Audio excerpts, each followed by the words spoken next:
More than 1,000 Palestinians are injured as violence escalates in Jerusalem, the West Bank and Gaza. Tensions spiked after Trump's decision on Jerusalem that was roundly criticized at the UN Security Council. We regard East Jerusalem as part of the occupied Palestinian territories. We therefore disagree with the US decision. We regret the decision announced by the President of the United States. The Arab Republic of Egypt denounces the US decision.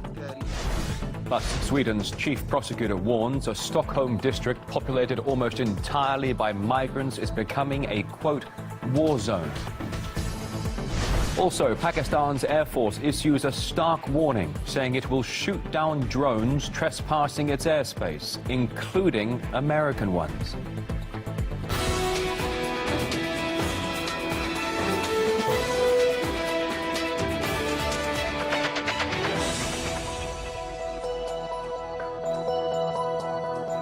About 1 minute past midday here in Moscow. Thanks for joining us on this Saturday. It's RT International. At least 25 Palestinians, including 6 children, have been injured after Israeli jets bombed alleged Hamas targets inside Gaza.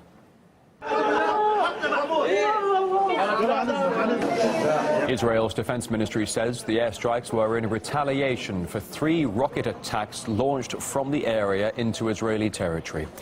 Tensions in the region have risen sharply since Donald Trump says the U.S. is now officially recognizing Jerusalem as Israel's capital.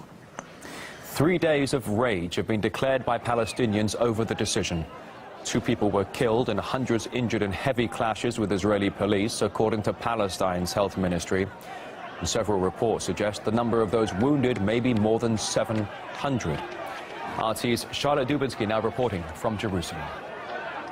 We were actually stood down by Damascus Gate, but there seemed to be scuffles there between the police and some local Palestinians who'd been shouting in the streets, people shouting that this is the capital of Palestine, this is the capital of Arabia, and that the US is the head of a snake. The locals throwing rocks, bottles of glass at not just ourselves, but at the police as well and the security services. In fact, we put on some protective gear because one of those bottles actually came close to hitting us in the head when it smashed. This is just a small indication of some of the tensions that we've seen in this area since that shock announcement, that bombshell announcement by Donald Trump that he was recognizing, the US was recognizing Jerusalem as being the capital of Israel. Now that sparked a wave of violence, not just here in Jerusalem, but also in the West Bank and in Gaza.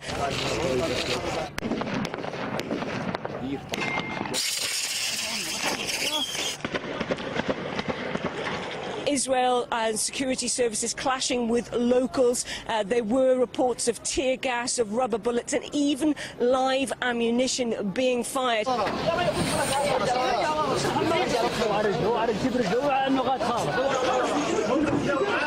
Meanwhile, on the other hand, the Israeli Prime Minister Benjamin Netanyahu has described this as being a great decision and has thanked Donald Trump for that announcement by Donald Trump on Wednesday. As you can see there, we just had another bottle thrown at us, so things getting relatively agitated here in Jerusalem. Protests against Trump's decision have been seen around the globe, with the U.S. embassies a particular focus. American and Israeli flags have been set on fire, along with pictures of Donald Trump and Benjamin Netanyahu. And the angry outcry has even been seen on Trump's home soil. Trump come give it this gift for Israel? No, that's wrong. We will die for Palestine.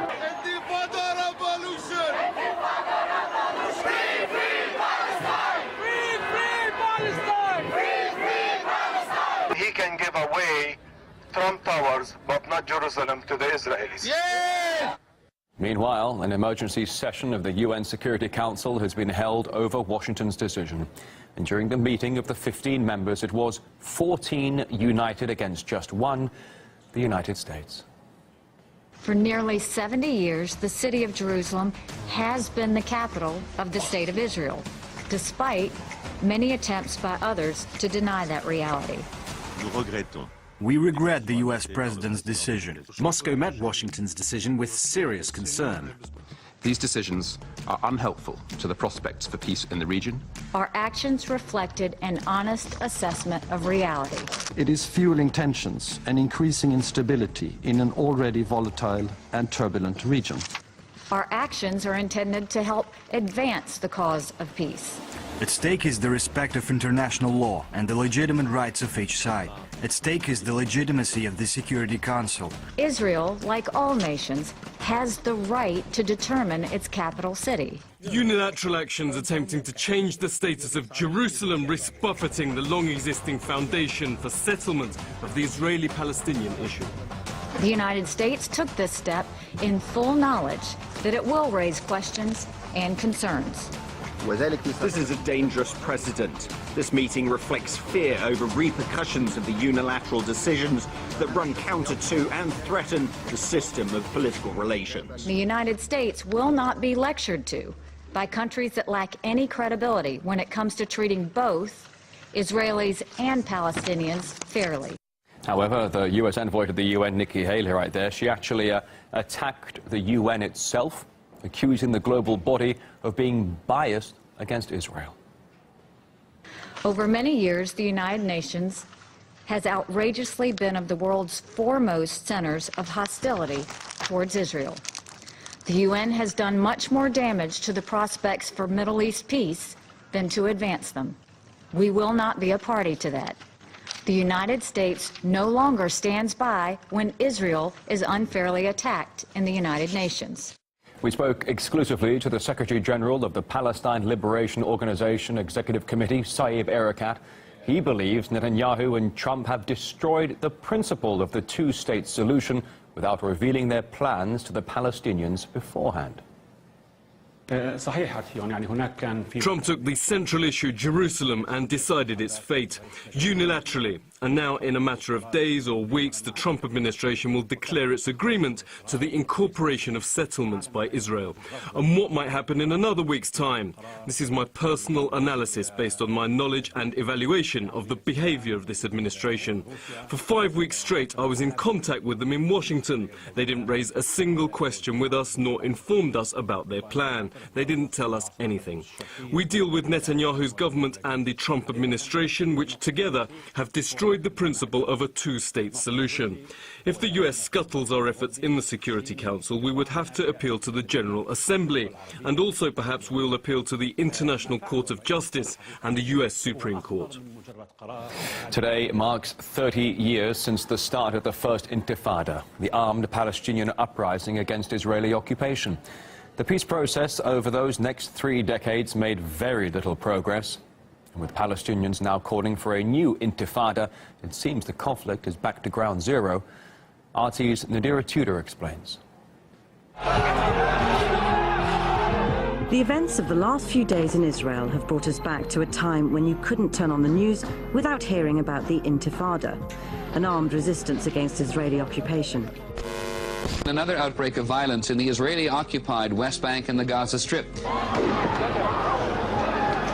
The first Intifada was triggered by a collision between an IDF truck and a Palestinian car. 4 Palestinian civilians were killed, and all hell broke loose.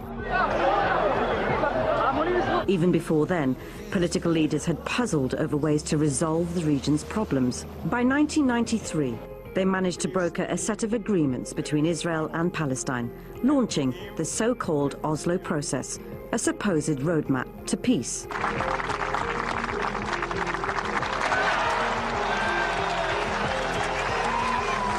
The following year, Israeli leaders Yitzhak Rabin and Shimon Peres, as well as Palestinian President Yasser Arafat, were awarded the Nobel Peace Prize. In 2000, Bill Clinton brought together the two sides once again at a summit at Camp David.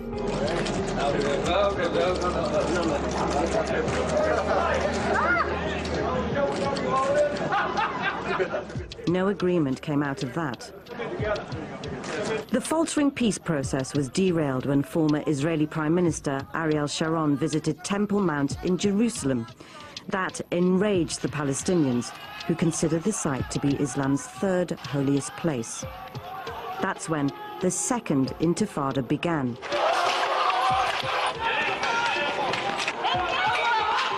It lasted 5 years.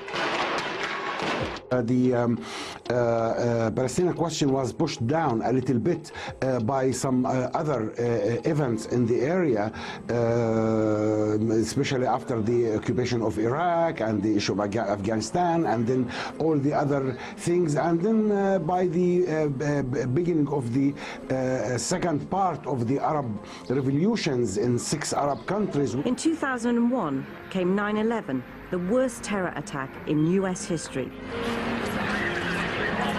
That completely refocused global media attention away from the Israel-Palestine conflict to return only intermittently when the violence flared up.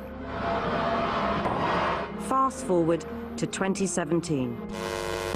Therefore, I have determined that it is time to officially recognize Jerusalem as the capital of Israel. Israel and Palestine are suddenly back on the agenda. The world is in shock. The US is falling out with its allies. This is a regrettable decision which France does not approve of and which contradicts international law. The announcement has the potential to send us backwards to even darker times than the ones we are already living in. The streets of Jerusalem and across the West Bank are on fire. Hamas has warned that Trump's decision has opened the gates of hell. Locals and US missions across the region are bracing themselves for violence. All of this need not have happened. There was no real need for Trump to come up with this declaration, which perhaps he himself does not even understand the meaning of. During biblical times, we had 2 different kingdoms, Judah and Israel. Jerusalem was in Judah, which is no longer with us. Apparently, he did it out of some political and egotistical motives, which Israel and the Palestinians are going to pay the price for. The 9th of December, 2017, marks 30 years since the start of the first Intifada. Are we now back to square one? Nadia Tudor, RT.